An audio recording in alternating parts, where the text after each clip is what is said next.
Hello guys, hello Cancer. Welcome dito sa aking channel, Kapalaran 888 Cancer.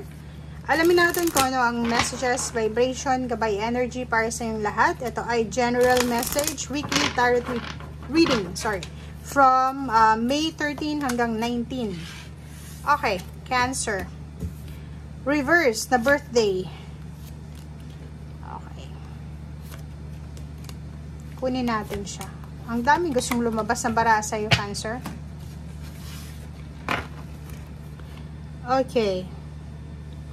Okay, guys. So, nakikita ko sir dito na may mga Cancer na naghahanda para sa isang sa-celebrate ng birthday.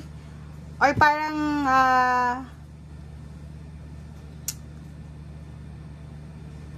nakikita ko sir dito na ina-anticipate mo, ikaw ba ay may anak na magbe-birthday this year, or pwedeng next month, June, or this month ng April.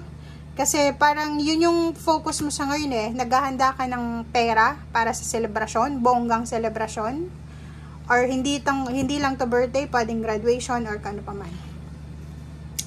Okay, next card natin is, sa linggong ito, sinasabi na kung ano man daw ang gusto mo, let the universe and other people know what you need. Ask for what you want. So, if may kailangan ka, ipag-pray mo yan sa Panginoon. If may kailangan ka sa ibang tao, humingi ka ng tulong sa ibang tao. Okay? Next card natin is business venture.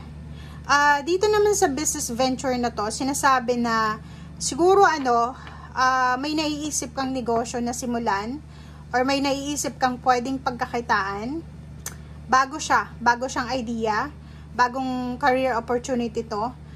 Sinasabi ng baraha sa'yo dito na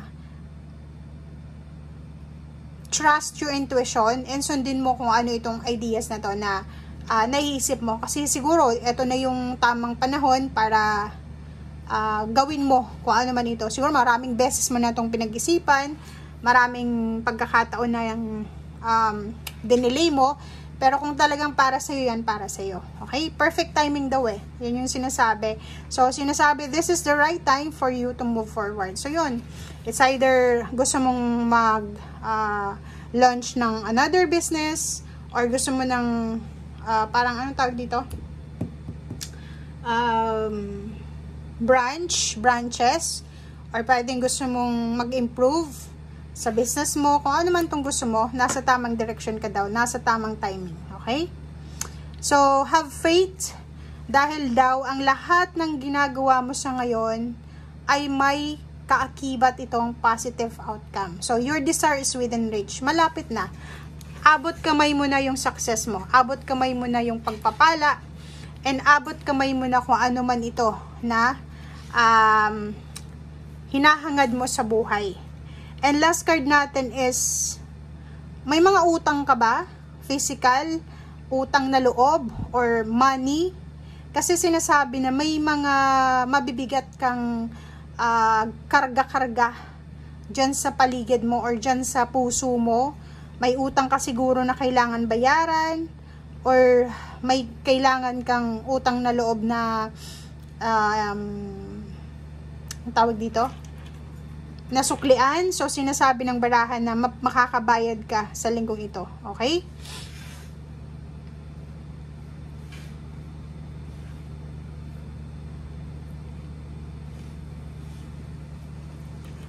Okay.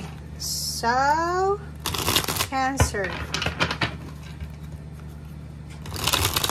Nakikita ko sir dito may pera ka, may hawak kang pera. Kasi kung makikita mo to, may hawak ka May pang capital ka na pera. May pera kang hawak.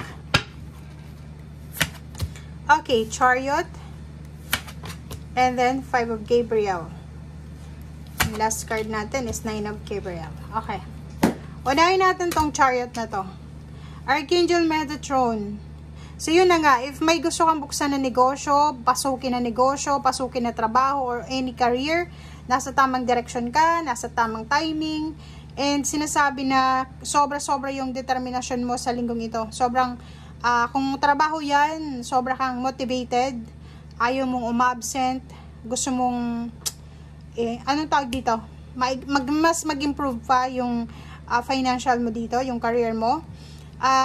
Recognition, rewards, awards, appreciation, acknowledgement from your boss or from someone. Yun ang pwede mong matanggap sa linggong ito. May mga challenges ka na posibleng mare-resolve mo siya sa linggong ito. Ang kailangan mo lang is umalis ka, i-detach mo yung sarili mo sa mga drama ng mga tao. Have patience sa sarili mo and sa mga tao sa paligid mo. So, if ever marami kang mga or napapaligiran ka ng mga negative individual or negative energy sa paligid mo, yun na nga, sinasabi na umiwas ka sa gulo, manatiling positibo, and then have patience. And Nine of Air, yung dreams mo daw, yung lahat ng pangarap mo sa buhay, may pag-asa ka na matupad yan. May rainbow dyan, sinasabi ng baraha. If feeling mo is mabagal yung takbo ng success mo, okay lang yan. Slow success is still success. Slow progress is still progress. Okay? So, hard work lang. Kailangan mo lang ng sobrang sipag para makuha mo kung ano itong minamanifest mo. Okay? As long as na masipag ka, hindi ka dapat natatakot. Kasi mabagal man yan yung success mo, makukuha mo pa rin yan. Sa tamang panahon, sa tamang pagkakataon, ang mga taong masipag, hindi ka dapat natatakot. Kasi, alam mo ba na pag masipag ka, ipoprovide yan sa'yo ng universe, ng ating Panginoon, yung pangangailangan mo. Imo-multiply niya kung ano yung meron ka.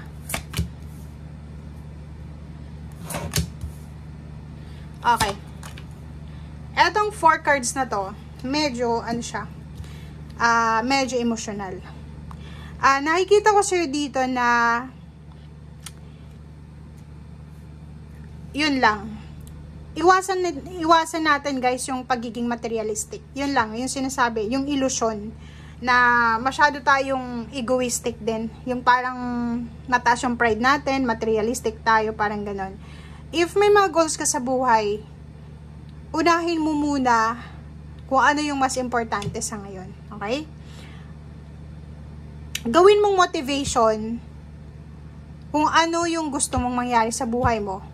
Like, pamilya, or kung ano man tong motivation mo sa buhay. Pero wag mong gagawing motivation yung, gusto kong yumaman. Gusto kong maging milyonarya kasi gusto kong maghigante or ganito ganyan. Ang gawin mo daw dito is, gamitin mo na, kumbaga, motivation, or pwedeng gamitin mo as tool, kung ano yung nangyayari sa'yo sa ngayon. 'Di ba? Kung ano yung nakikita mo, like, may nakikita kang mayaman, na mata pobre. Ang goal mo dapat is, pag ako yumaman, hindi ako magiging katulad niya. Okay? So, nakikita natin dito, huwag kang matakot magkamali. Huwag kang matakot magkamali. Lahat ng mga dreams mo, lahat ng hinihintay mo, ng goals mo, ng vision mo, ay mapapasayo yan. Yun ang nga sabi ng baraha, napakasipag mo. Hindi ka dapat natatakot. Okay? As long as na malinis yung konsensya mo, malinis yung intention mo. Kasi may mga tao na sobra silang determinado na magtagumpay sa buhay, pero yung motivation nila, or yung vision nila, or yung goals nila is hindi maganda, or intention. Kaya hindi sila pinagbibigyan ng universe and Panginoon. So, para pagbigyan ka lahat, ibigay sa'yo lahat, dapat yung intention mo malinis. Okay? So, yan guys ang sinasabi ng baraha. Maraming salamat and see you again. Bye!